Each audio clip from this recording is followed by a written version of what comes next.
आरम्भं करोतु महोदय। वक्रतुण्डमहाकाय कोटिसूर्यसमप्रभा निर्विघ्नं कुरु मे देव सर्वकार्येषु सर्वदा। सरस्वती नमस्तुभ्यं वरदे कामरूपिणी विद्यारम्भं करिष्यामि सिद्धिर्भवतु मे सदा। गुरुर्ब्रह्मा गुरुर्विष्णुः गुरुर्देवो महेश्वरः गुरुर्साक्षात् परं ब्रह्म तस्मै श्री गुरवे नमः।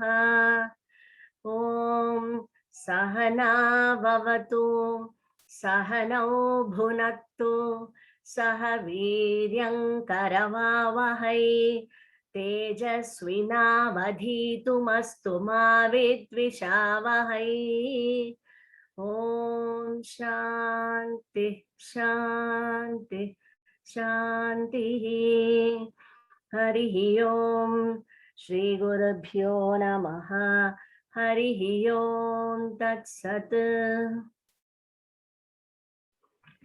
धन्यवादः महोदय। धन्यवादः महोदय।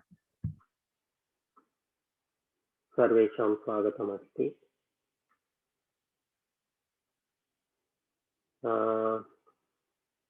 Any questions about last week's class or the homework?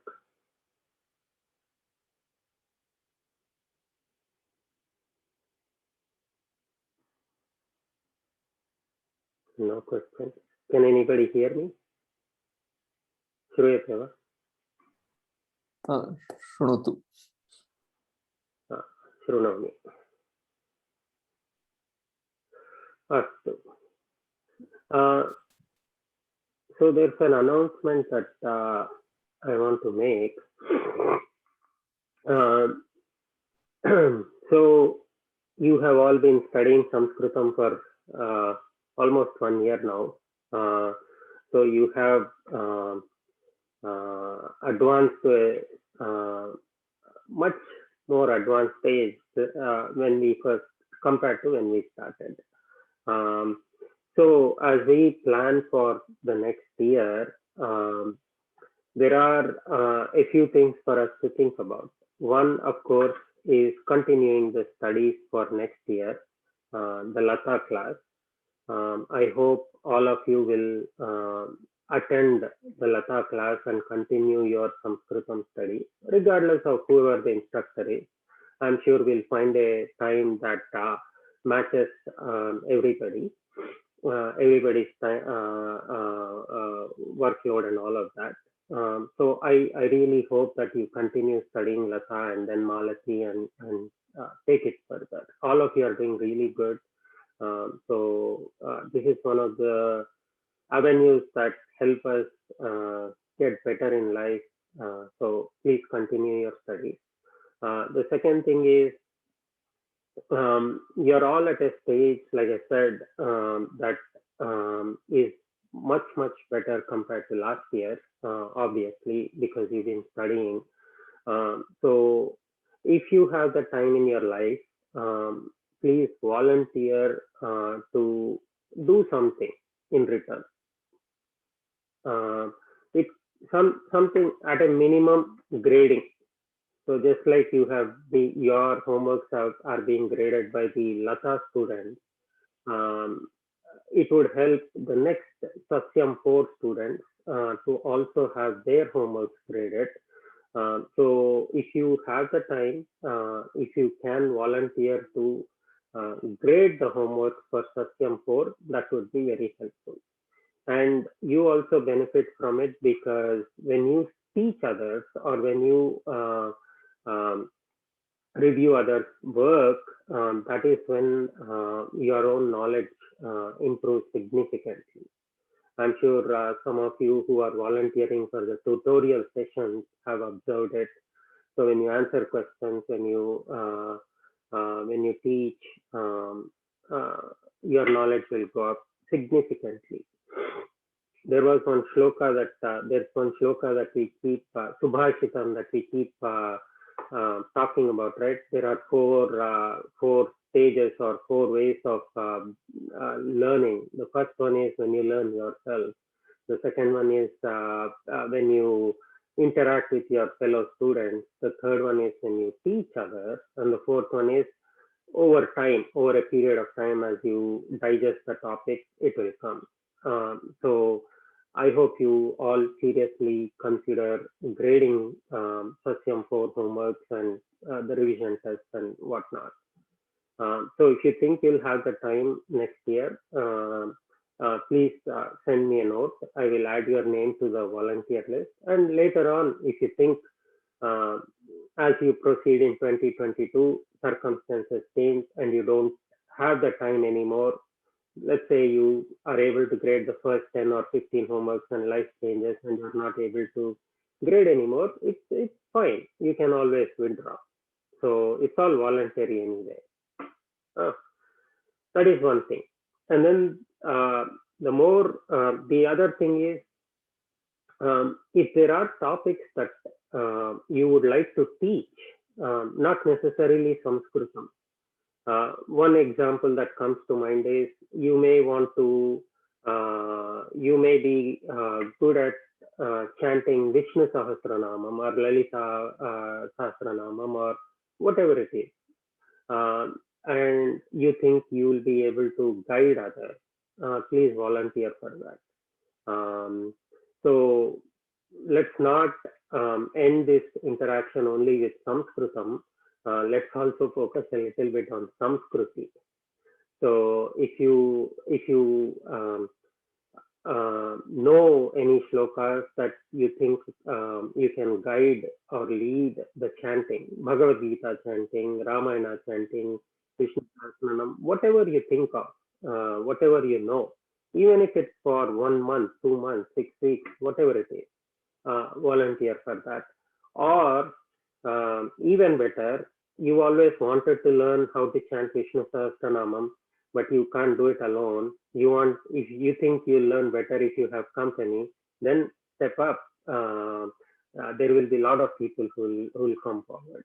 And it's not necessarily only the Sasyam students, right?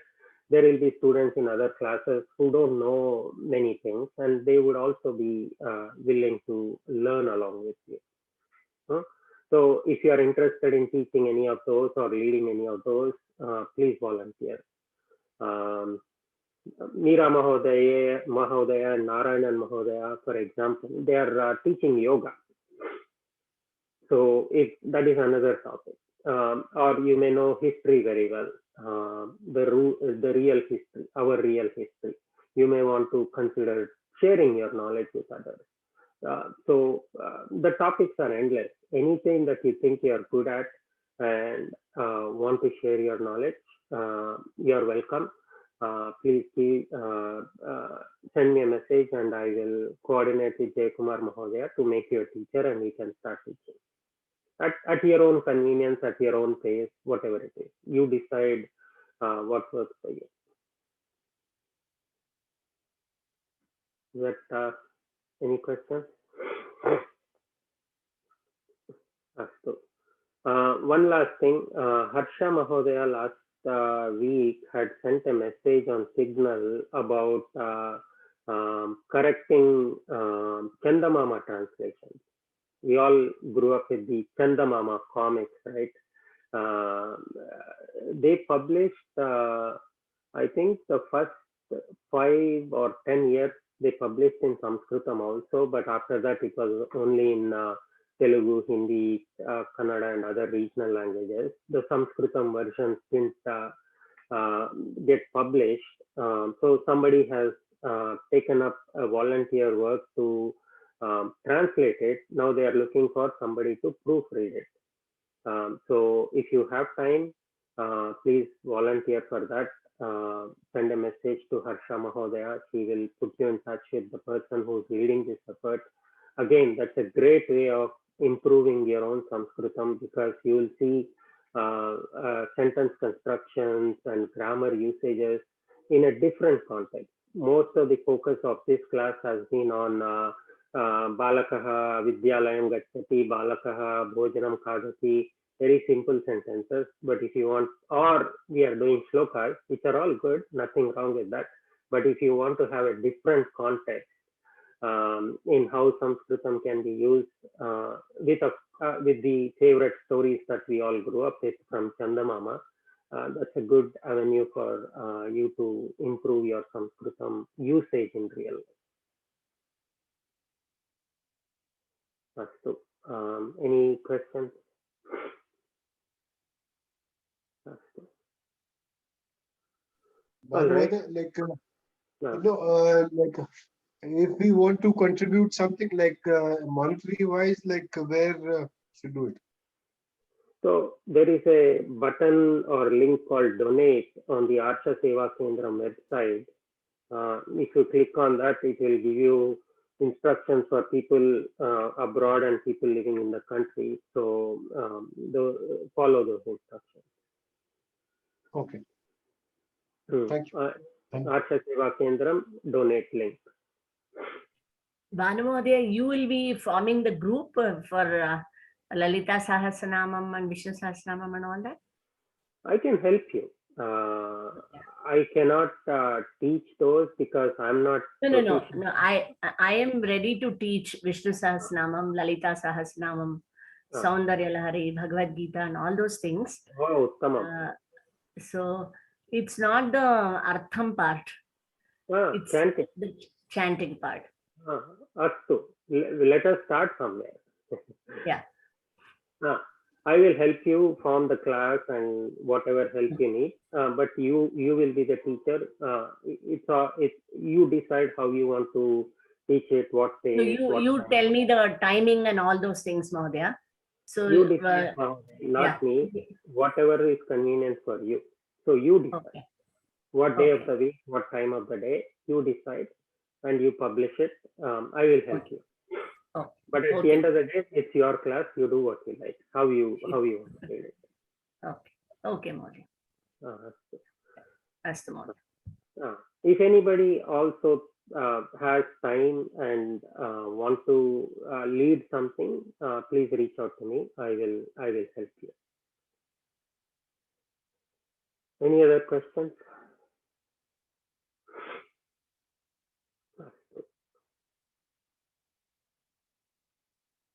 So in the last class, we started Shashti Vibhakti Sarvanamapada. We did the Pumlinga, right? Pumlinga Tad Shabda. Is that where we stopped? Does anybody remember? Tad Etad. We did Pumlinga.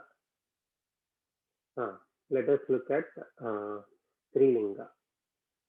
But before that, any questions about the homework or anything that we studied in the last class?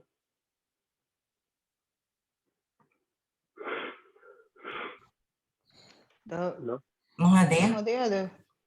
Yeah, Pruchati. Yeah, Bhagya Mahodaya, Pruchati. Bhavavachaka Shabda Mahodaya, is there any way I can get a list of some of the Vyavaharika Bhavavachaka Padas? That's a endless number, Mahodaya. There is no defined list. Oh, really? Okay. So what are some of the examples of the words that you've encountered? Like a Gataha, like a for Gamanam, and then Shrotaha for Shravana, things like that, some of them, I think it is like a Vishesha Pada, right? So we need to remember. So that's what I was trying to find it. I couldn't find it I tried to Google it, but I couldn't find it. So I thought maybe I'll ask you. Give me an example. In our homework, Mahodaya, we had for Pitasya, it is like Panam, Panasya, Pitavati or something like that for drinking. Panasya they used, and I was looking at our Vibhakti Vallari book, Mahodaya. Okay. Like Ahutavan is like Akwana, right? Like that. Aparishilatavan Parishilanasya and Pihitavan. I mean, things like that, So, So we just had to write the Shashti Vibhakti form, right? yeah, Yes. right. But, like Patanam, Shravanam, Gamanam, they have given the example here. Bhava Vachaka Padanam in page 48, third exercise, Mahodaya. I mean, it's actually for the fourth one. Okay. I was just curious. That's all. Okay. So is your question Pathanam? It's like for Patitawan, right? Like that. So,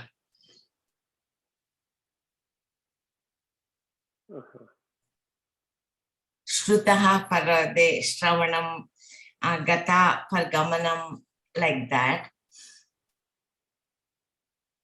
Okay, I see. I mean, the example here, Mahodaya, like Pustakam Patitavan, Pustakasya, and Patanasya, like that. Which one? We have to use the Shashti. Can you please pick one and tell me, that way I understand exactly what you're asking Okay. for? Like here, Devasya Namaskarasya Anantaram Vidyut Gata. Yeah. Okay. So for that one, they have used Devam Namaskrutawan. So we need to convert that to Shashti. Devasya Namaskarasya.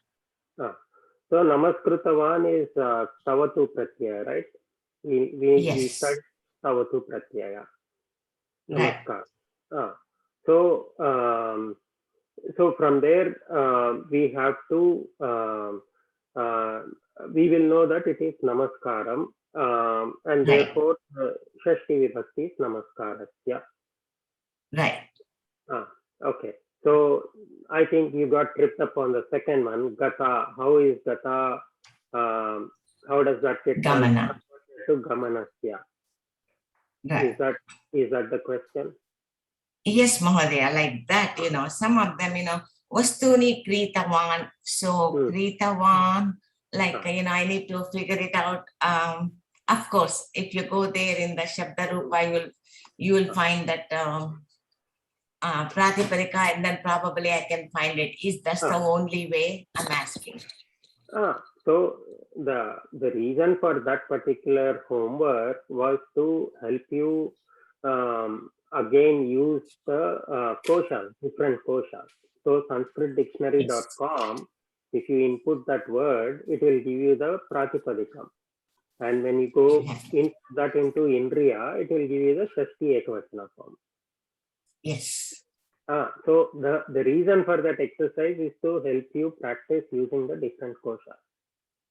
Okay. I know it's not a straightforward question, but I purposefully included that just for that reason. Good exercise, Mahodaya. Very good exercise. I know. It's hard, but unless I'm not complaining, but I thought it was interesting. So I was thinking, is there any easy way of getting the list? So. Start using the koshas, it will become easy. Dhanyawada, Mahodaya. But the easiest way to run 5 miles, run 4 miles. What is the easiest way to run 4 miles? Run 3 miles.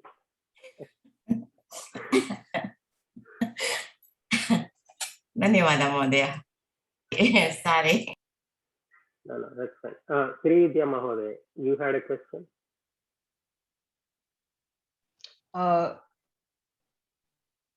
That's the same question I was about to ask. It was very difficult to find out then. And somehow I found out. I think I have written the correct answers. I don't know. So you had several options, no, Mahodaya. You could have asked the question in Signal. You could have gone to the tutorial class. Meera Mahodaya or Narayanan Mahodaya would have helped.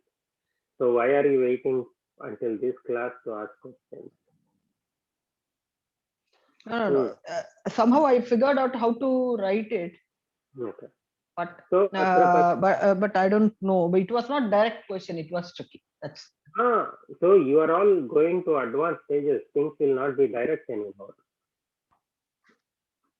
SanskritDictionary.com. You put the word, it will give you the Pratipadikam. Take the Pratipadikam. Go to Indriya website. Put it under this declension table. Type the word, whether it's Devanagari or if you're typing in English, IAST. You know the linga and choose the Devanagari and click on send. You'll get the answer. All the vibhakti, the entire table. We've covered this 2 or 3 times in different classes, so please look at the older videos. It will be a good revision. okay. Anantaram, any other questions? One more day, it was that 4, everything has to be in Shashti Vibhakti? Right, Mahodaya. That's the chapter. We are doing the Shashti Vibhakti chapter. Satyam. Okay. No, both words. Satyam. Both words. Mahodaya, Satyam. Okay.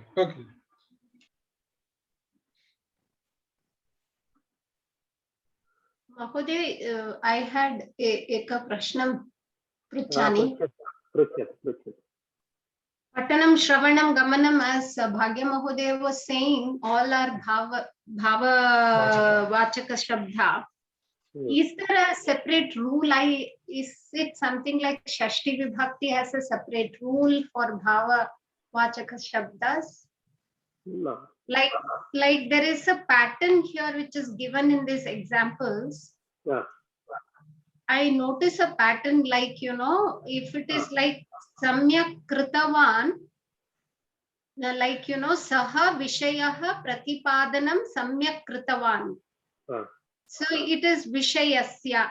Then next, like there are certain kartru padams and certain karma padams which are converted depending on the sentence into Shashti.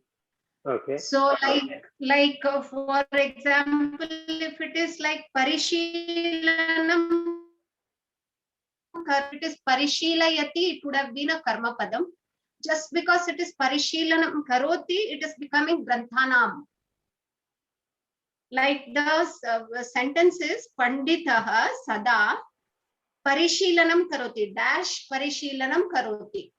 It is grantaha is the word given for the filling the blanks.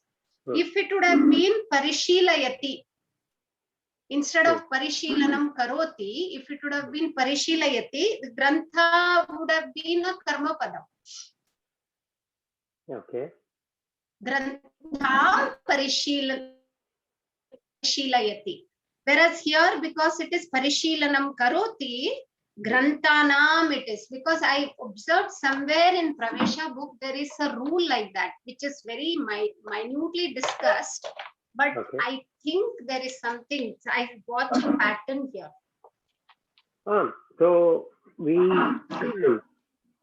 did an example when we were studying Shashti Vibhakti for the very first time, I think. And we covered it in a couple of classes ago also. So Shashti Vibhakti you can use with any of the other Vibhaktis, right? Saha Ramasya Putraha, Prathama Vibhakti. Aham Ramasya Pustakam Pathami, Dvitiya Vibhakti, because the book belongs to Rama. Ramasya Agamanena aham api agacchami, tritiya vibhakti, like that. So you have to, so Shashti Vibhakti is the only Vibhakti that does not relate to the Kriya Padam. Every other Vibhakti relates to the Kriya Padam. Shashti is the only one that relates to the other Vibhakti. It has a sambandham to the other Vibhakti form. So Granthasya Adhyayanam Karoti or Grantham Adhyayati. So that's the difference I think you're pointing out, right? So Yes, when we Mahoday. look in the class notes, there was one homework that specifically addressed this topic where we talked about kru dhatu, karoti, pathanam karoti, pathati, shravanam karoti, shrunoti. Review that homework again. Yes, we did that. I remember we did Ah, that. ah. So it is something like that only, which is given here. It is something like that only. So, so we have to. I think we are overthinking this homework. All we are being asked to do in this homework is with whom is the relationship? Is it with the karta? So, as we said, Shashti Vibhakti will have relation with the other Vibhakti. Karta, Prathama Vibhakti. So, Saha Ramasya Putraha. So, there it is with the Prathama Vibhakti. Aham Ramasya Pustakam Pathami. Aham Kim Pathami? Pustakam Pathami. So, Ramasya Pustakam. There, the sambandham, the belongingness is with the karma padam. Pustakam Pathami. Kim Pathami? Pustakam Pathami. That is all it is saying. There is nothing more than that there. So Maurya, except for the Shashti Vibhakti, all the others, the Adharam is the verb, Kriya Padam. They are all answering questions. You To will the ask Kriya a question on the Kriya Padam and they are all answering questions to the Kriya Padam. Shashti Vibhakti, you cannot ask a question on the Kriya Padam. You will ask questions on the other Vibhakti. Other Vibhaktis. That is the difference. Dhanyavada, Mahoday.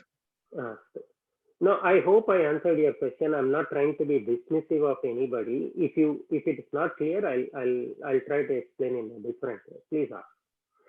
No, Mahoday, I think it is clear. We had written a homework also, so it is clear. It's clear, and you had mentioned that it is not on the verb, it can be on any Vibhaktis. So you can ask questions on any, on any Vibhakti. And you can make a sambandham to any other Vibhakti form. Clear, ma'am. So Trutiya Vibhakti. Kasya agamane aham api agachami Ramasya agamanena. So there it is Trutiya Vibhakti. So like that, you can ask the questions on different Vibhaktis. So look at the class, not the last class, but the one before that,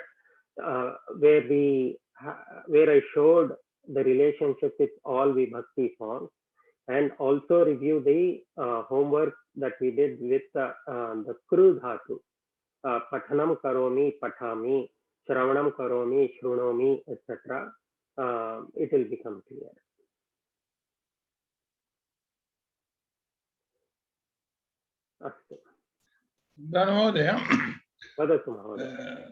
Just one observation. In the Vibhakti Vellari book, though it says in the cover page Pradama to Sambodhanam, it covers, Pradama is not covered at all in the book. Okay. It starts with Dvitiya. So Prathama is Karta, who does the action. There is nothing, there is only one usage of that, right? Karta. Okay. Rama. So Vibhakti doesn't come there. It is Vibhakti. Prathama Vibhakti. But that is not covered in this book. Okay. Just an observation. Okay. I didn't observe that. Good observation. Dvitiya. Dvitiya to Sambodhana. Astu, agre saramaha.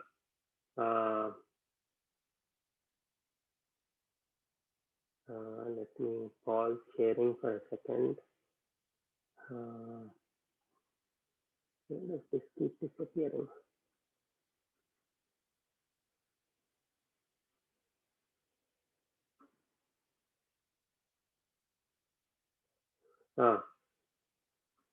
Does anybody remember the Shashti Vibhakti forms for Punlinga in Tad Shabda?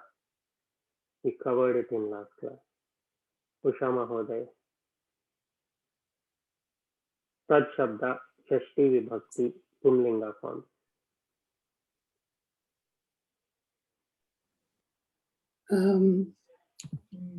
Tasya, Ah. tasya, tabhyam, Tasya tayoho. tebhyah. That is Tasya tayoho Tasya tesha. tayoho tebhyah. That's Tesha. tebhyah. Yeah. Not tebhyah. Tesham. Shashti Vibhakti. Tebhyah is Panchami and Chaturthi. Shashti. That's right. Sorry. Tasya tayoho tesham. So let's start with Rama Shabda. Ramasya. Ramasya, Ramayoho, Ramanam. Ramanam. So same way. Tasya tayoho tesham. Yeah. Yo. Sudha Mahoday. Sita Shabda.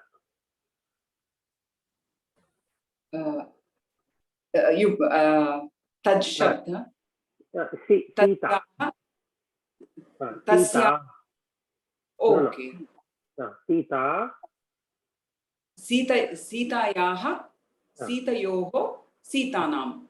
Sitanam. Then it So Tasya, Tasyoho, Tasyanam. we didn't study Strilinga in Tad Shabda. We will do that today. I'm just reviewing what we already studied. So Ramayoho is Dvivachanam, Sitayoho is also Dvivachanam and Shashti. So if you do Nadi. So Shashti Dvivachanam is easy. It always ends in Yoho. Sitayoho, Ramayoho, Nadyoho, Haryoho, etc. It's easy to remember. And the Bahuvachana ends in Nam or Nam most of the time, 99% of the time. Sita Nam, Rama Nam, etc. So that is another way of remembering. We also studied the Ukaranta Punlinga and Ikaranta Punlinga. Who wants to do Guru Shashti Vibhakti form? Prashant Mahoday, Karoti va? I'll do Mahoday. Sri Vidya Yes, Mahoday. Okay. Guru.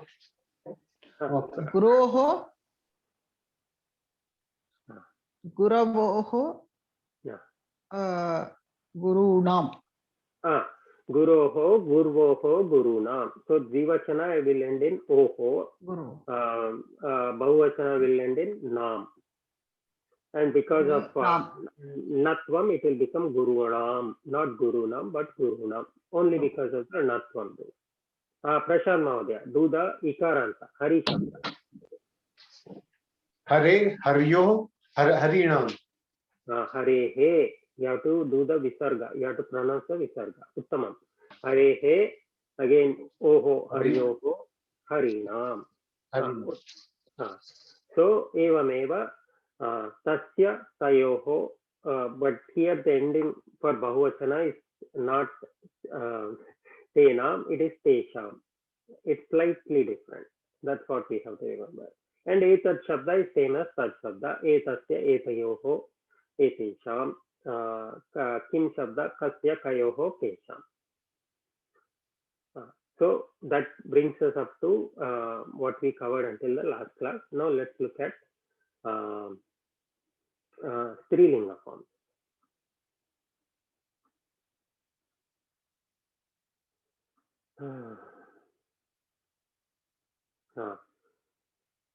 Malati tasyaha janani. Malati is her mother. Tasyaha. So Sita Shabda Shashti Ekvachanam is Sitayaha. So it is similar to that. Tasyaha. Malati is her mother, one person, one female. Malati Tayoho Janani, those two females mother. Sitayaha Sitayoho. So it rhymes with Sitayoho, Tayoho. Any other thing that you notice with Tayoho, Strilinga, Dvivachana, Shashti? Pullinga and Strilinga same for Dvivachana. Uttamam. Pumlinga is also Tayoho in Shashti, Dvivachanam. So one less thing to remember. And Shashti Bahuvachanam, Malati Tasam Janani, those females mother, many females mother. So Tasam. So here again, the Tat Shabda Bahuvachana form is slightly different, just like it was in Pumlinga. Sita Nam, so it is Tasam. It is not Tanam, it is Tasam. Just like in Pullinga, it was Tesham and not Tenam. Here in Strilinga also, it is Tasam. Sitayaha, Sitayoho, Sitanam, Tasyaha, Tayoho, rhyming Tasam. That is one slight difference.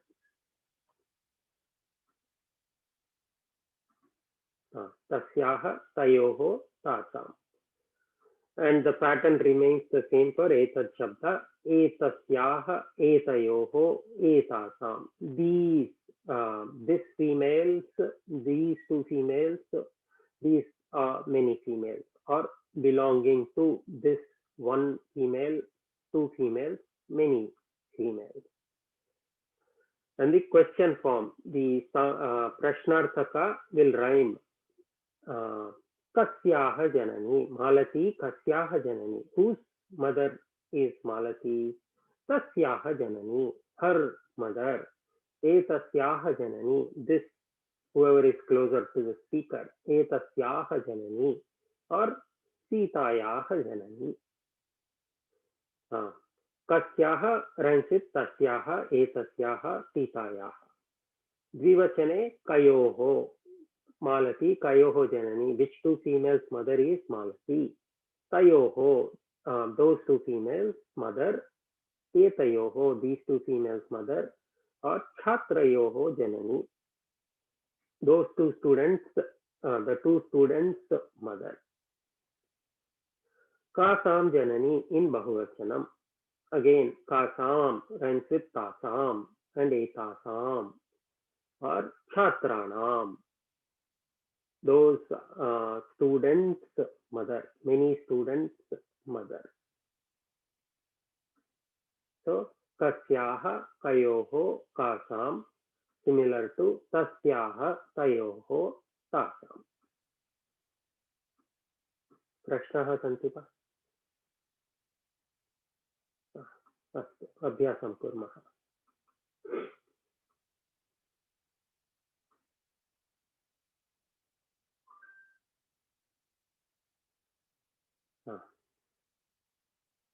Hemanti Mahoday, please start the abhyasa.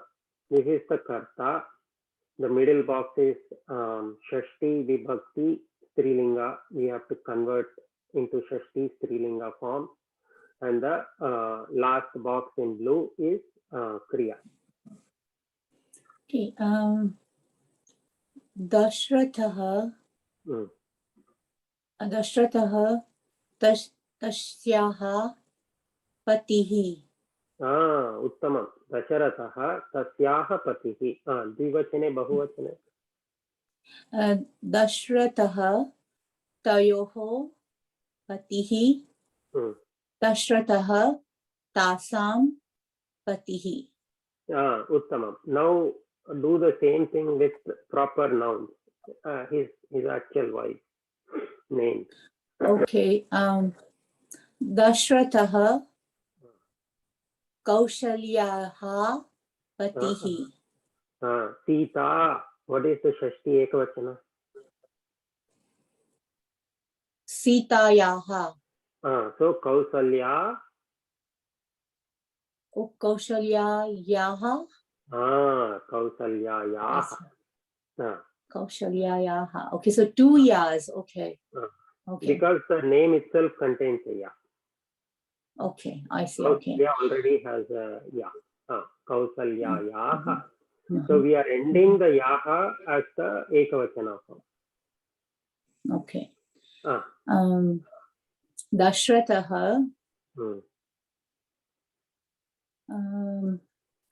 कौशल्यायाः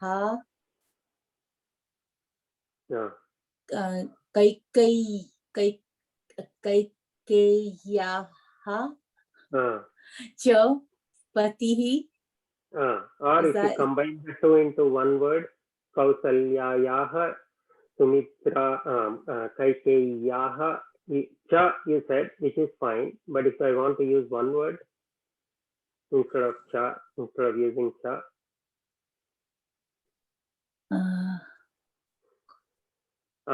Atra Pashyatu. In the previous, for Pumlinga, we did a similar thing. Rama Lakshmana Yoho or Rama Lakshmana Bharata. Oh, I see. Like that. Okay, so Kaushalya Kaikeyaha Patihi. Yoho, Dvivachana. Oh, that's correct. Dashratah Kaushalya Kaikeyoho Patihi. Dashratah. Kausalyayoho. That might be easier. You can switch up the order, right? Okay. Dashratah Kaushalya Kaikeyi Sumitranam Patihi. Uttama. Or if you want to say the names individually. Dashratah Kaushalyayaha Kaikeyaha Sumitrayaha cha Patihi. Uttama. Dhanyavadah. Dhanyavadah. Any questions on that?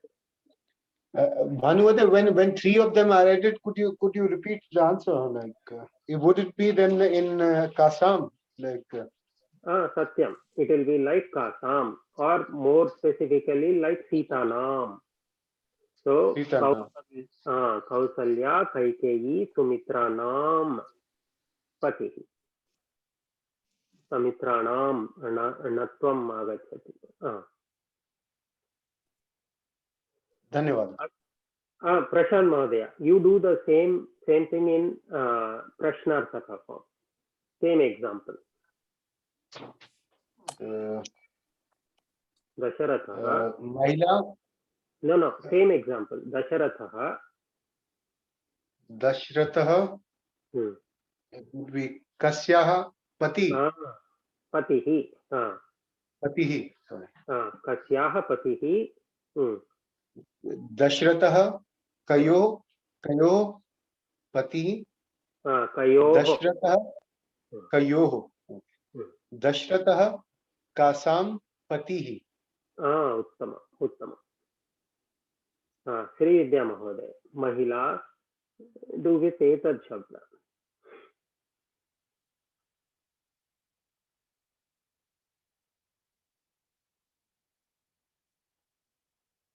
Sri Vidya Mahodaya अस्ति वा? अस्तु. रमेश महोदय कृपया करोतु. महिला.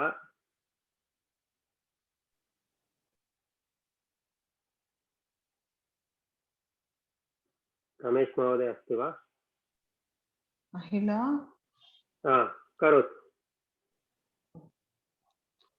महिला एतस्याः छत्रं स्वीकरोति.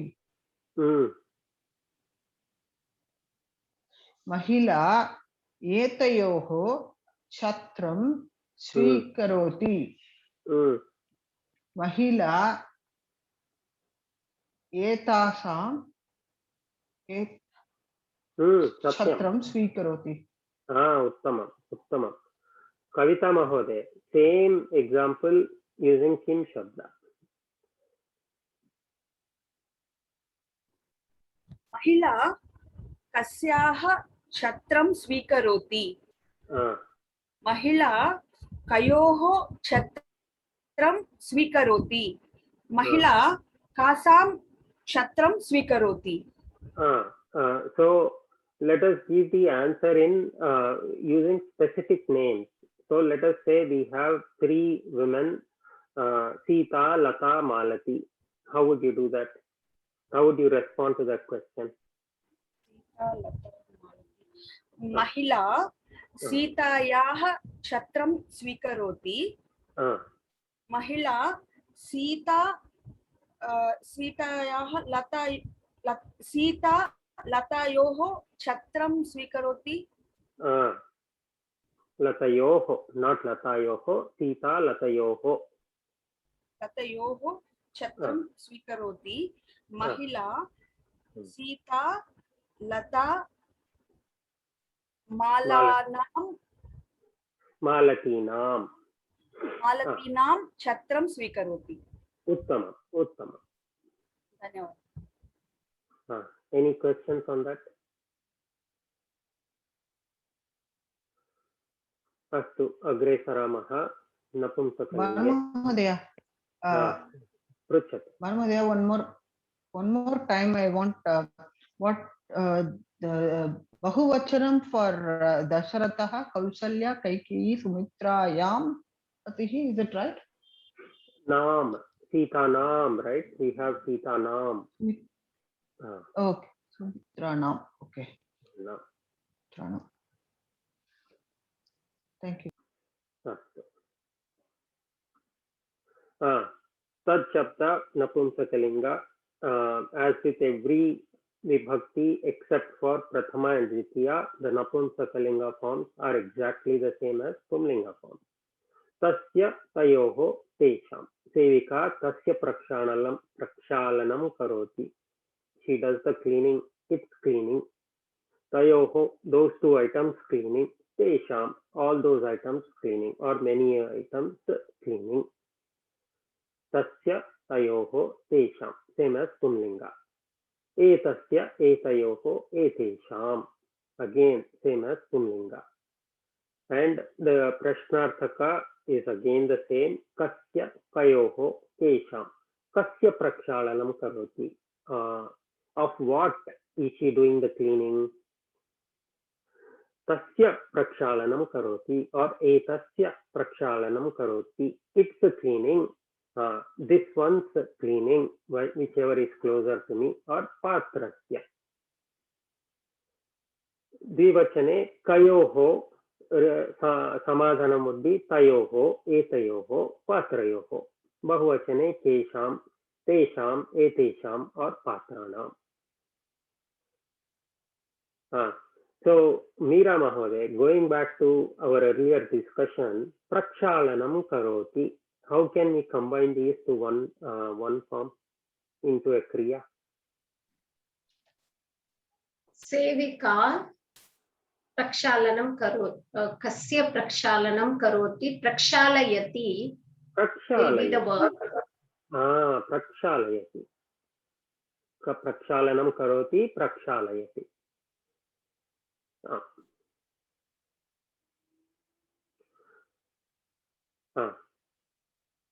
Astu, Usha Mahoday.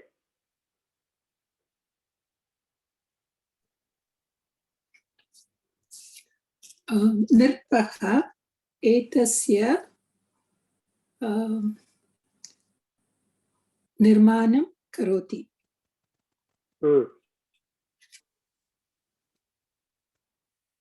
Dvivachanam, Bahuvachanam. Nirpaha etayoho nirmanam karoti. Nirpaha etesham nirmanam karoti. Astu. Same thing in Prashnarthaka. Nirpaha kasya nirmanam karoti. Nirpaha kayoho निर्माणं करोति Hmm. नृपः केषां निर्माणं करोति कस्य कयोः केषां उत्तमम् विजय मीनन् महोदय भवान् भवती भवान् तस्य अन्वेषणं करोतु भवान् तयोः अन्वेषणं करोतु and भवान् तेषाम् अन्वेषणं करोतु उत्तमम् उत्तमम् प्रश्नाः सन्ति वा स्ट्रेट् फार्वर्ड् अस्तु your all of your favorite yad shabda यस्य ययोः येषां पुंलिङ्गे कस्य कयोः केषां तस्य तयोः तेषाम् again the yad shabda rhymes so यस्य ययोः येषां of whom or whose so वसिष्ठः यस्य गुरुः अस्ति सः रामः so the person whose guru Vasishtha is, he is Rama. So we are talking about Rama here. So the one way of saying it is Vasishtaha Ramasya Guruhu. Another way of saying it, Vasishtaha Yasya Guruhu Asti Saha Ramaha. So that person whose guru Vasishtha is, that person is Rama.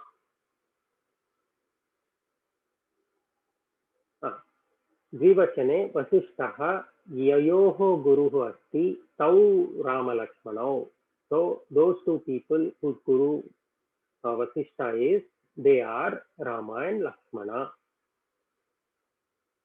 And finally bahuvachana येषां गुरुः अस्ति वसिष्ठः येषां गुरुः अस्ति ते रामः लक्ष्मणः भरतः शत्रुघ्नः च और राम लक्ष्मण भरत शत्रुघ्नाः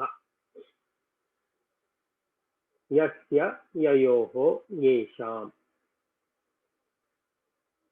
same like कस्य कयोः केषां और तस्य तयोः तेषां is this clear? Do you have questions about this? I know yad shabda is somewhat confusing, so please ask.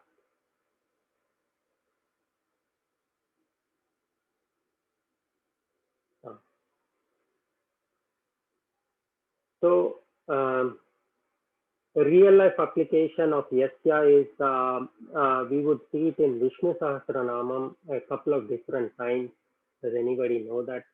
Remember that? Yasya smarana matrena janma samsara bandhanat vimuchyate namastasmai Vishnave Prabha Vishnave. So let us look at the whole thing. It's a good way of remembering the concept. Yasya smarana matrena janma samsara bandhanat vimuchyate namah tasmai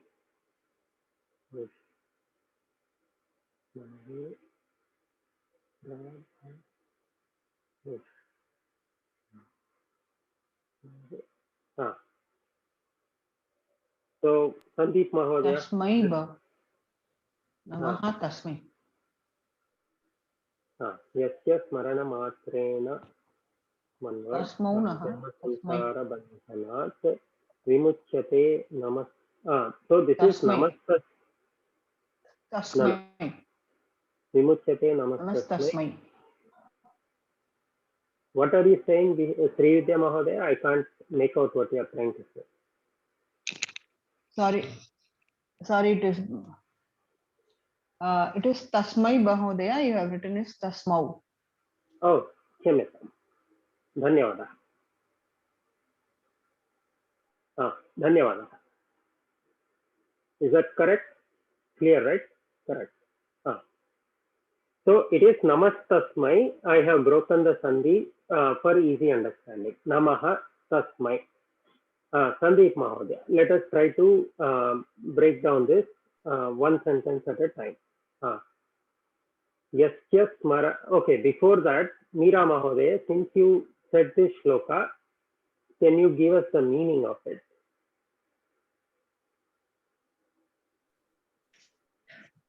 Of whose remembrance, just by remembrance, Janma Samsara, you are freed from the samsara and the cycle of birth and death, Janma. Vimuchyate namastasmai Vishnave. Where you are freed of. Vimuchyate is where you are freed of. To that Vishnu, I bow down, Prabha Vishnave. For that, okay, Uttamam.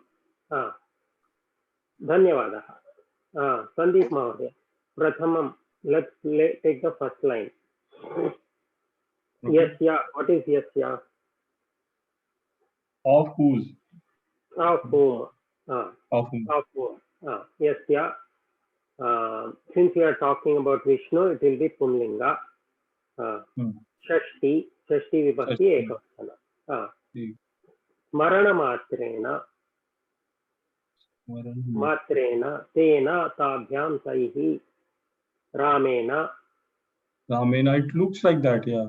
By matrena, smaran matrena. So tritiya vibhakti pullinga.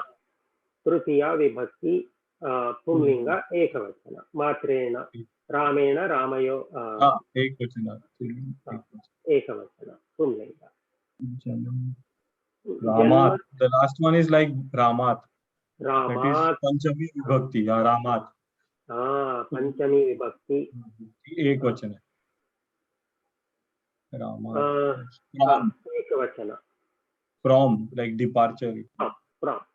So, whose smarana matrena, by remembering only, just by remembering, Janma Samsara Bandhanat, from the Janma Samsara Bandhanat, from the bondages of life and birth. Vimuchyate. That is the kriya, na? Vimuchyate. Let's give somebody else a chance for this. Okay, sorry. धन्यवादः. चैत्रा महोदय, विमुच्यते किमस्ति? विमुच्यते. Is it Atmanepadi, Mahodaya? Vimuchyate? Atmane क्रियापदम्. Atmane ekavachanam. Purusha. Sorry? Purusha. Prathama Purusha. Prathama Purusha. Prathama. Vachana. Ekavachanam. Vachanam. Namaha tasmai Vishnave Prabha Vishnave. Namaha. Tasmai namaha. Tasmai namaha. Tasmai Chaturthi vibhakti ekavachanam. Why is it tasmai? Why is it chaturthi vibhakti? Why are we using chaturthi here? Tasmai, because bowing down to that male god, that is Vishnu. So, and namaha, we are using namaha also for chaturthi vibhakti. Namaha asti ataha chaturthi vibhakti. Ataha chaturthi vibhakti. Vishnave, yes. Vishnave. Vishnu is similar to which one? Vishnu, Ukaranta Pullinga. Vishnu is similar to Guruhu, so Ukaranta Pullinga. Ukaranta Pullinga. Vishnave. So Vishnave, again Chaturthi Vibhakti. It has to be Chaturthi Vibhakti because we are using Namaha and also Tasmai is there for him. For that Vishnu. So Vishnu Shabda, Pumlinga, चतुर्थी विभक्ति एकवचनम् उत्तमम् same प्रभविष्णवे is the same प्रभविष्णवे चतुर्थी एकवचनम्. So Prabha, is it here? Is it the prefix bhavati upasarga Prabha? It's I think a qualifier. I think Vishnu, that is radiant. That is how I understand it. Unless Ramu Mahodaya or Meera Mahodaya, somebody who has more knowledge than me can tell us. Lakshmi Mahodaya. Prabhavishnave atra Prabhavishnuhu kimartham artham kim? Is that a radiant Vishnu? Is that what we are saying? It is radiant only, Mahodaya. Dhanyavad. So that Vishnu, for that Vishnu, for that radiant Vishnu, Namaha. Which type of Vishnu? What Vishnu? Whose name? Just by whose remembering whose name, all the Janma Samsara Bandhanas are gone. From the Janma Samsara Bandhana, Vimuchyat Janma Samsara Bandhanas, Panchami Vibhakti. From Janma Samsara Bandhanas, Vimuchyate. We get the freedom. For that Vishnu, Namaha. So that is one usage of yasya in real life. So I hope as we start using the yad shabda in different real life example, how it is used and why it is used becomes clear.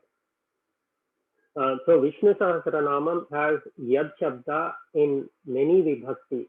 It's not just Shashti Yani Namani Gaunani Vikhyatani Mahatmanaha Rishibhik Pratigitani Tani Vakshyami Bhutaye, etc. So if you even if you don't memorize Vishnu Sahasranamam, just go through it, you'll see the Yad Shabda Pumlinga form in almost all vibhakti.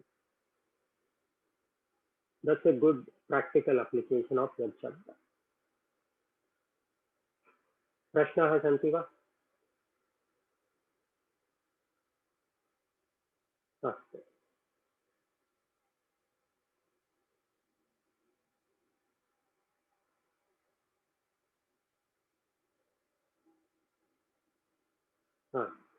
यस्य ययोः येषां स्त्रीलिङ्ग यस्याः ययोः येषां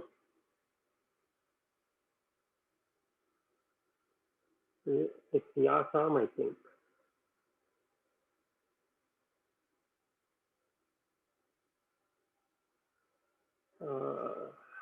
Yasam. Yasam. Yeah, it is not yesham, typo, yasam. Tasyaha tayoho tasam, like that, yasyaha yayoho yasam. I will fix this typo. So, Dasharatha yasyaha patihi asti sa Kausalya. Dasharatha is whose husband, she is Kausalya. Yayoho patihi se Kausalya Sumitre, whose two women's husband Dasharatha is, they are Kausalya and Sumitra. And Yasam patihi, whose many women's husband he is, they are Kausalya, Sumitra and Kaikeyi. So, yasyaha yayoho yasam. Here I've written it correctly. Here there is a typo. It is not yesham, it is yasam. Napumsakalinga, same as Pumlinga. Yasya yayoho yesham. Sevika yasya prakshalanam karoti tat patram. Whose washing the Sevika is doing, that is a vessel. Yayoho prakshalanam, those two objects whose cleaning she is doing, they are two vessels. And yesham, of whose she is cleaning, they are vessels. Yasya yayoho yesham. Prashnaha santi va? अभ्यासं कुर्मः। विराज महोदय आरम्भं करोतु। अस्तु महोदय। He whose mother is Parvati is Ganesha. Yasya Janani Parvati. Oh, sorry, the other way, right? No, Satyam. Satyam, you're doing it the right way. Yasya Janani Parvati Saha Ganesha. उत्तमम्। पार्वती यस्य जननी अस्ति सः गणेशः, और यस्य जननी पार्वती सः गणेशः। He whose mother is Parvati is Ganesha. So we are talking about Ganesha in an indirect form. So Saha Ganesha is a normal way of saying, but we are also adding some qualifier. He whose mother is Parvati, that person is Ganesha. Tasmai Namaha. You can say, you can write your own shloka. Parvati yasya janani asti tasya namaha. Tasmai namaha. Astu. Whose turn? Vijay Meenan Mahodaya, have you done? Have you gone? Have you done an abhyasa? Yeah, I did one. I can do one more. No problem. Let's give everybody a chance, and I'll come back to you. Okay. Bhavani Mahodaya.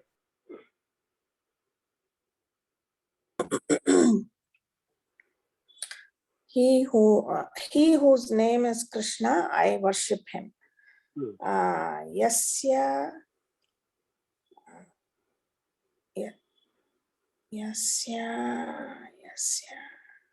name is Nama. Yes, yasya namaha Krishnaha.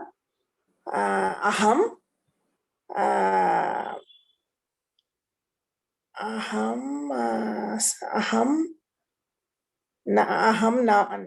namami.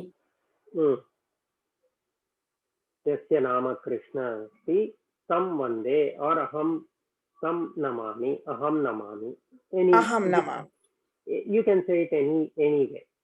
Tam vande, I chose vande because I want to give you practice with Atmanepadi dhatu. That's all. Namami also is correct. It is not namaha, it is nama. It is a napumsakalinga naman nakaranta shabda asti nama, not nama. Nama. Yasya nama. Bhanumadaya, aham tasmai namami. Is it right? Tasmai namaha. Tam namami. Okay. Tasmai, if you use tasmai, it is for. So, Chaturthi Vibhakti. Namaha. Aham tam namami. Aham tam namami. Satya. Okay. Tam namami, tam vande.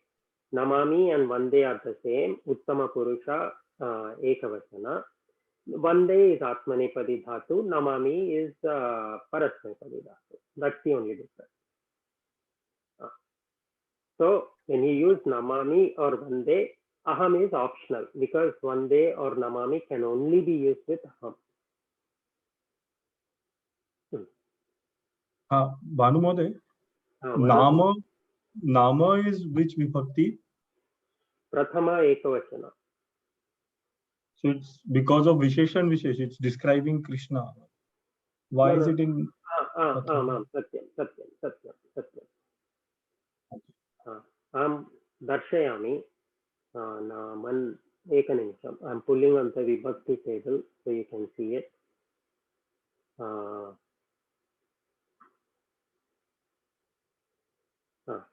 Drishyate va? Oh, I forgot to share the screen. Atra Vachatu. Naman is the Pratipadikam asti. It's a Napumsakalinga form. So Prathama Ekavachana is Nama. Nama, Namani, Namani. So yani namani gaunani vikhyatani mahatmanah. So that is another thing, another shloka from Vishnu Sahasranamam, whose names, anyway, that's a different story. So nama prathama vibhakti ekavachanam. So Visheshana Visheshanam, that is why it is nama. Clear? Yes. Yeah. And tam here is in Dutiya Vibhakti, because in this one, in later one, it becomes the karma. Unlike like Saha Ganesha, we use the Prathama Vibhakti. In this one, it's I worship him. So I am the karta in the second part, and that's why this is in. Correct. So correct. Satyam. It is different. Yeah. So we have to learn the upayogam in different ways. So it is not Visheshana Visheshanam. It kind of is only in the sense that nama is ekavachanam, but nama is used. So if it is Visheshana Visheshanam, the question comes: Krishna is Pumlinga, but nama is Napumsakalinga. How can you use it, right? So nama is one of those words that will be used, that is used with any linga. Mama nama Bhanuhu. If I am a female, I would say Mama nama Sita, and if I am a Napumsakalinga, Mama nama Pustakam, whatever it is. So nama is a special type of word that can be used with all three linga, but you have to match the vachana. And Vibhakti. So basically its linga form is the same in all three, right? Satya. So nama is one of those special words. Like Mitram. Mitram is Napumsakalinga, but it can refer to male friend or female friend. Anye prashnaः santi va? Other questions?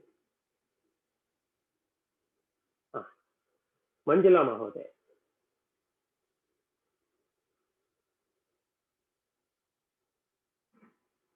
Mahoday, you have to excuse me. I'm just listening today, another few days.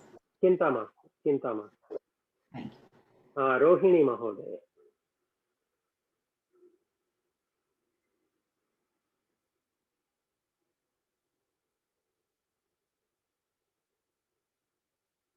Rohini Mahoday अस्ति वा? अस्तु. Sudha Mahoday, did you take a turn? Did you get a turn? No, I didn't get a turn. Vadatu Mahoday. Shall I? Yasya patihi nama. There's no need of nama. Yasya patihi Rama asti sa Sita. Yasya pati va? About whom are we talking? She. Oh. Yasyaha.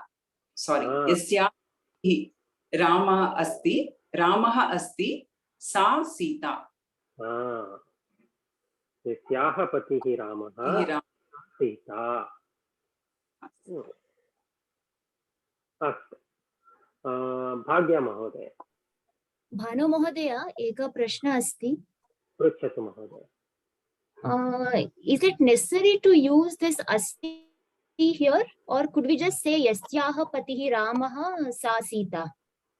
I used asti only to be explicit. You don't have to use it. धन्यवाद.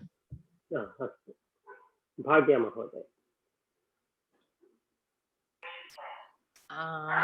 She whose name is Saraswati, I worship her.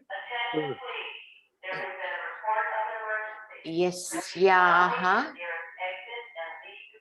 nama Saraswati asti tam aham vande.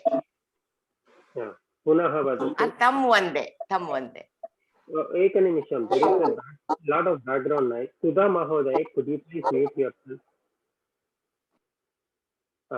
पुनः वदतु महोदय. भाग्य महोदय. यस्याः नाम सरस्वती हाँ। ताम वंदे। ताम वंदे और ताम नमामि। ताम Namami. Okay. उत्तमम। Instead of I worship her, if it was two of us worshipping her, namami. Oh, namami. Tam te. Oh, avam vande.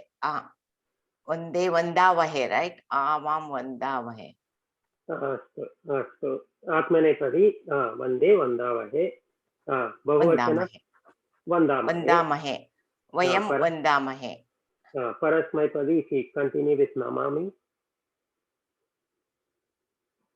Namami नमावः नमामः उत्तमं तां नमामि तां नमावः तां नमामः उत्तमम् उत्तमं धन्यवादः अस्तु नारायणन् महोदय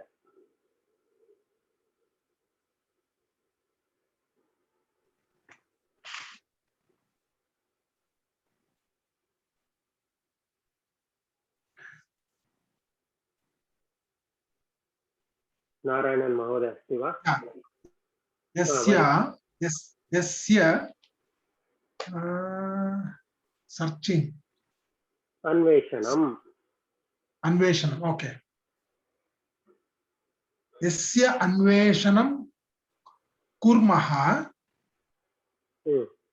तत् पुस्तकं what do you say for rare अपूर्व पुस्तकम् अस्तु कुर्मः वा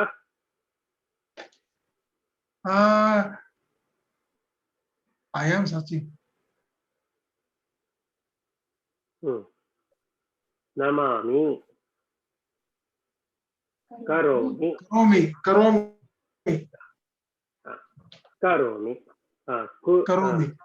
अहं करोमि द्विवचन will be two of us are searching for it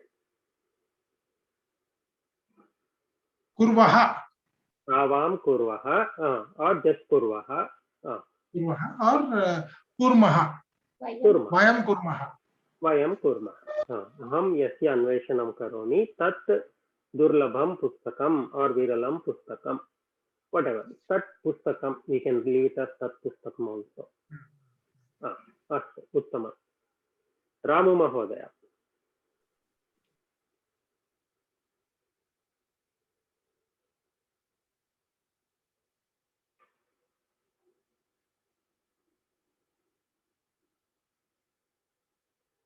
Ramu महोदय अस्ति वा अस्तु who didn't get a turn so far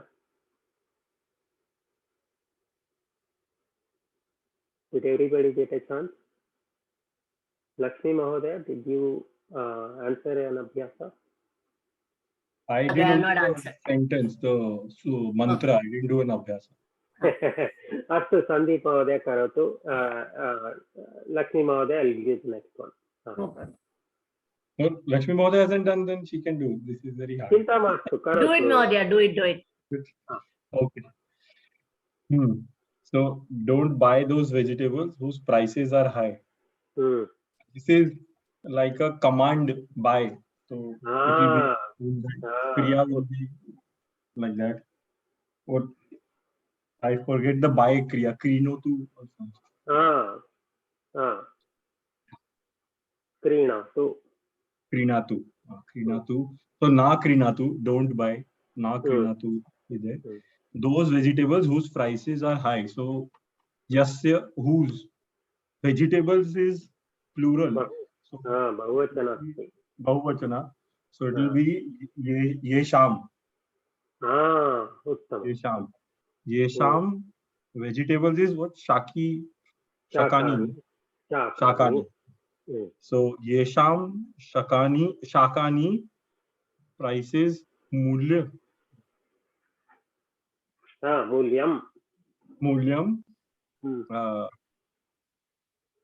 are high adhikam let's use the very adhikam येषां शाकानि मूल्यम् अधिकां santi. Those vegetables. So tesham na what was it? Krinatu. Uttamam. One thing. Yesham of the vegetables, prices of the vegetables. So should you use shakani or some other form of those vegetables? Okay. Shakani. It will be the Shashti Bahuvachanam form. Shakanam. Sampurnam. Full sentence. Yesham Shakanam Mulyam Adhikam Santi. Asti. Adhikam. Asti.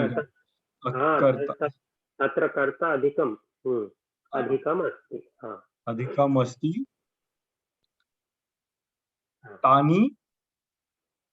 Tani shakani na krinotu. Krinotu. Uttamam. Krinotu. Ma or na. Both are correct. Yesham shakana mulyam adhikam asti. Tani ma krinatu or na krinatu. Usually when we give a command, we use ma, but na is also okay. This is example clear, or does anybody want an explanation?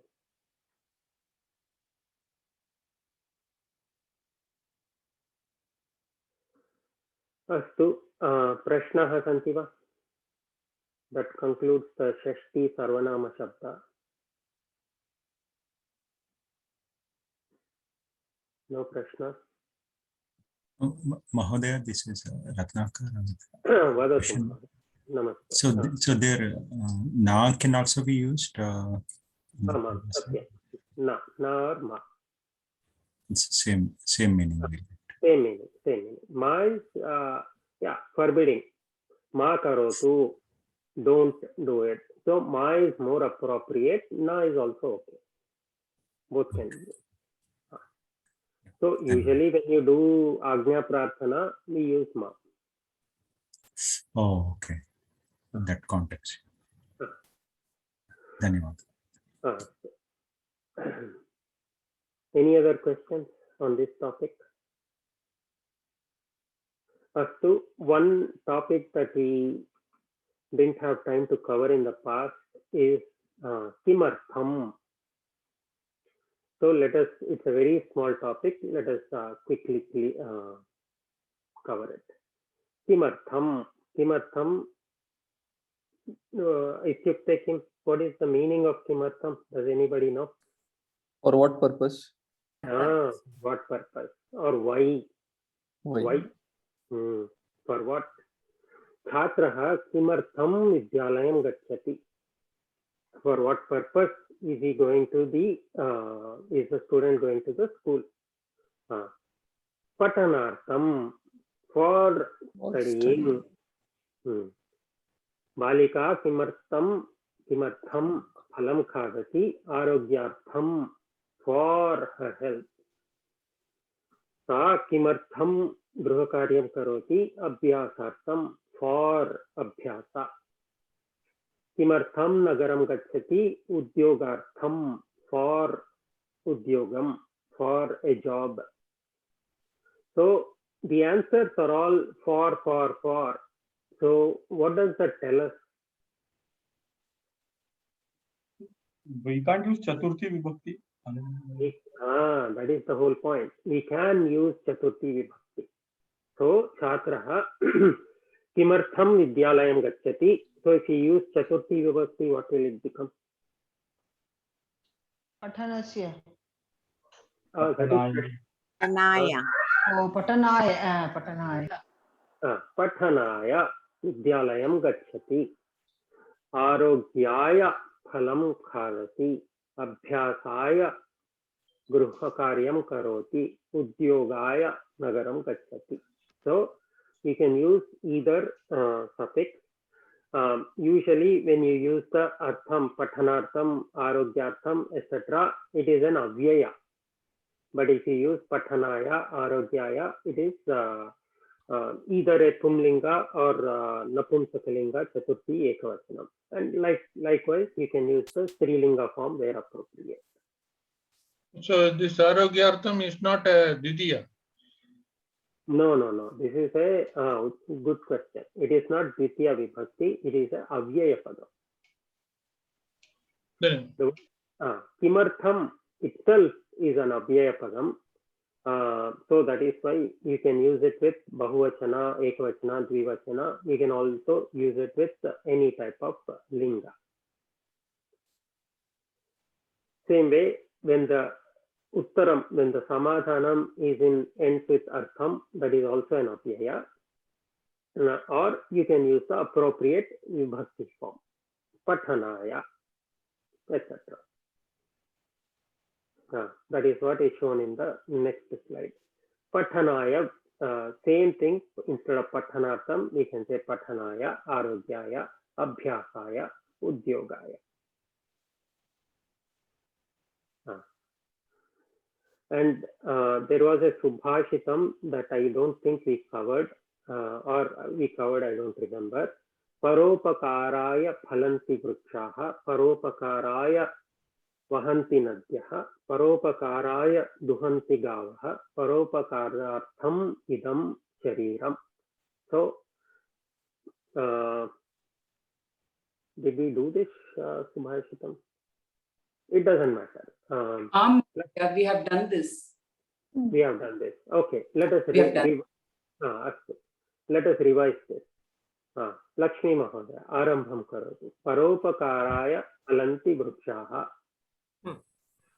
Tasyartham kim? Paropakaraya phalanti vrikshaha. The tree gives fruits for the sake of others, not for itself. Ekanisham. Tree asti va? Phalanti vrikshaha, the trees. Vrikshaha. Paropakaraya, the trees give fruits for the sake of others. So, atra kriya padam kim asti? Paropakaraya phalanti vrikshaha. Upakaraya. Kriya padam. Phalanti. Phalanti. Tasya vachana and all that. Purusha vachana. Napumsakalinga. Prathama vibhakti. Phalanti. Bahuvachanam. Sorry. Bahuvachanam. No? Sorry, okay. did I go wrong? Kriya padam Mahodaya, why will it have vibhakti? Sorry. Kriya padam, what are the qualities of a kriya padam? What will it have? Vachana. Vachana, linga. No linga, Puri. I don't know why I'm getting confused. Sorry. Samastu, vachana. Who wants to say? What are the qualities of a kriya padam? Purushaha, Vachana, and Lakara. Vachana and Lakara. Namapadasya visheshanani kani. Vibhakti, Linga, Vachana. Astu. Dhanyavadah. Idanim vadatu Lakshmi Mahodaya. So, phalanti is latlakaraha. Bahuvachanam. Purushaha.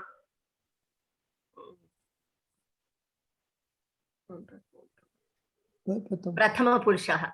Prathamaha Purushaha. So, phalati, phalataha, phalanti. Phalanti. Madhyama Purushe.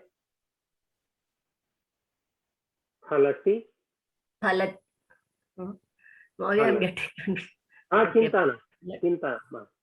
Phalati, phalataha, phalata, Phalati, phalataha, phalanti.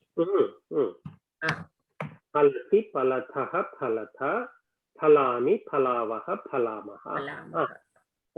So, paropakaraya phalanti vrikshaha. We can also use paropakarartham phalanti vrikshaha. Vriksha. So, Paropakaraartham or Paropakaraya. Both are the same. Same. Sandeep Mahodaya, Paropakaraya Vahanti Nadyah.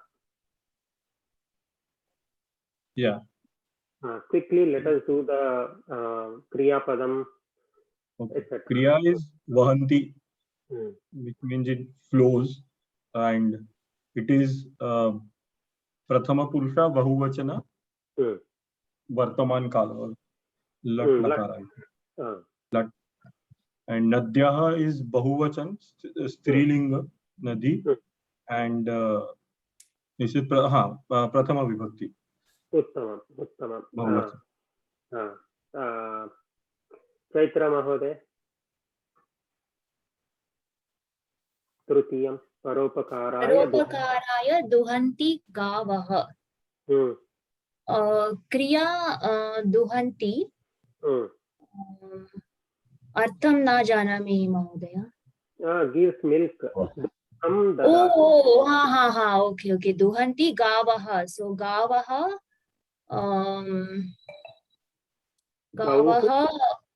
We didn't do this. We will do it in next class. Gauhu, gavau, gavaha. Gavaha bahuvachanam. Bahuvachanam prathama vibhakti. Okaranta go shabdaha trilinga bahuvachanam. Gauhu, gavo, gavaha. So it is bahuvachanam. Therefore, the kriya will also be in bahuvachanam. Duhati. Latlakaraha. Paropakarartham duhanti gavaha. That is also the same meaning. Meera Mahoday, antimam padam karoti. The last padam. Paropakarartha midam shariram. Paropakarartham idam shariram. Shariram napumsakal. Shariraha is pullinga. No. You are right. Paropakar shariram napumsakalingam. Napumsakalinga. Ekavachanam. Paropakaraya chaturthi vibhakti. Paropakaratham avyaya. Idam is the Visheshana. Idam avyaya, no. It is idam shabda like tat shabda. Idam is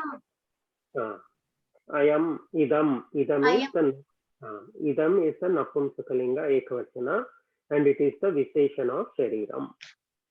This body, Paropakarartham idam, those are two different words. Paropakarartham idam Shariram. So trees give fruits for others, rivers flow for others, for the sake of others, cows give milk for the sake of others, and this body is for others. So here in this Subhashitam, we can use Paropakaraya or Paropakarartham without any change in the meaning. So Kimartham, the Samadhanam can end in a word with Artham, or if you want to use the appropriate Vibhakti form, you can use that. Paropakaraya, Aya, Pumlinga and Napumsakalinga. Strilinge kim bhavati? For Sita? Sitayai. Samapayamaha. If you have questions, I'll stay back for a couple of minutes. We will do the Idam Shabdam is what Shabdam? I actually was seeing a table. Idam is there, but it starts with Iyam. We will look at it, Mahodaya. Let us do the Mangala Shlokam and we will look at it. Okay. Lakshmi Mahodaya, Mangala Shlokam karoti. Om Purnamada Purnamidam Purnat Purnamugacchate Purnasya Purnamadaya Purnamevavashishyate. Om Shanti Shanti Shanti. Harihi Om Shri Gurubhyo Namaha. Harihi Om Tat Sat. धन्यवादः महोदय।